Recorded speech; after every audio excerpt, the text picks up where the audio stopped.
Hello, students, and very good morning to all. I am welcoming you on the behalf of Rasa International School. In this video, we are doing the question answers of chapter 10 Stars, Planets, and the Moon for class 3rd subject Science. Let's start. अभी हम इसमें question answers को करने वाले हैं।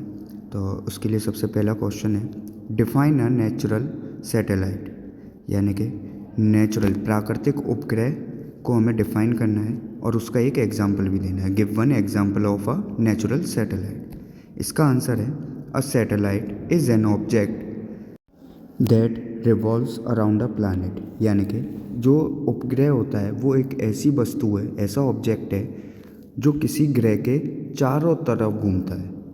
और अब दूसरा जो हमें एक एग्जाम्पल पूछा है, the moon is the natural satellite of the earth, तो पृथ्वी का नेचुरल यानी कि प्राकृतिक उपग्रह कौन सा है? चंद्रमा। Now question number 2, Y does the shape of the moon change, जो चंद्रमा की शेप होती है वो बदलती क्यों रहती है? Due to the rotation and revolution of the moon the position of the moon keep changing. As a result, the part of the moon visible to us also keeps changing. Thus, it appears that the moon changes its shape during that time. इसका explanation है कि जो चंद्रमा होता है वो अपने अक्ष पे भी यानी कि वो सेल्फ भी घूमता रहता है और पृथ्वी के चारों तरफ भी घूमता है, तो जिसकी वजह से ना उसकी पोजीशन चेंज होती है और रिजल्ट के तौर पे हम लोगों को जो पार्ट दिखता है ना वो बदलता हुआ दिखता है।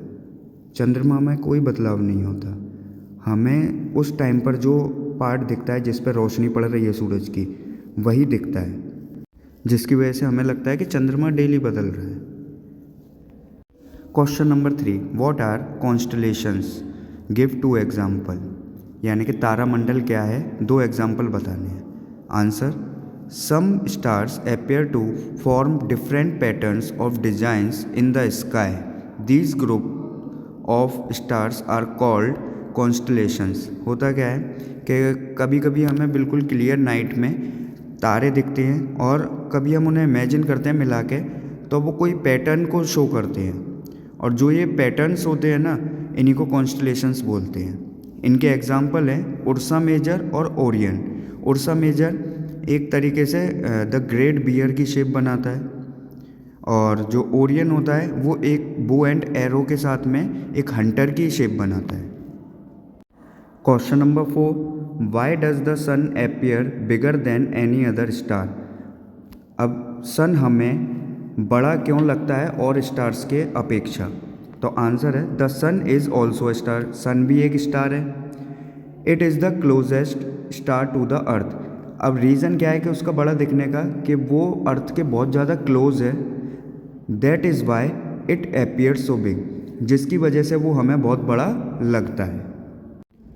क्वेश्चन नंबर 5 है, draw a diagram to show all the phases of the moon. हमें डायग्राम क्रिएट करने हैं जिसमें मून के सारे फेसेस हमें दिखाई दें। तो हमने नीचे डायग्राम दिया है, इसमें न्यू मून यानी कि जब चंद्रमा पे कोई रोशनी नहीं पड़ती और वो बिल्कुल ब्लैंक दिखता ही नहीं है हमें। सेकंड जो पोजीशन है, क्रिस्टेंट मून यानी कि अर्धचंद्राकार, मतलब चांद की हम एक शेप को मानते हैं जो यही होती है क्रिस्टेंट मून। ये अर्धचंद्राकार होती है, इसके कुछ पार्ट पे जब रोशनी मिलती है उसे सूरज की, उससे ये इतना चमकता है। नेक्स्ट है हाफ मून, जिसमें आधा चंद्रमा पे रोशनी पड़ती है जिसकी वजह से वो हमें आधा दिखता है। उसके बाद है गिब्बस मून, इसमें आधे से थोड़े ज़्यादा पार्ट पर रोशनी पड़ती है जिसकी वजह से वो उतना हमें दिखाई देने लगता है। और फुल मून, ये हमें पूरा दिखाई देता है और ये हर 29 डेज़ के बाद हमें पूरा दिखाई देता है। ये जो मून के फेजेस हैं पांचों। नेक्स्ट है question number 6, what makes up the solar system. Solar system किस चीज़ से मिलकर बनता है? Name the planets of the solar system. Solar system के प्लैनेट्स का नाम हमें बताने हैं। तो आंसर है, the sun and the 8 planets together form the solar system. सूरज और 8 ग्रह मिलकर क्या बनाते हैं? Solar system. अब the 8 planets in our solar system are, जो 8 ग्रह हैं उनके नाम इस प्रकार हैं।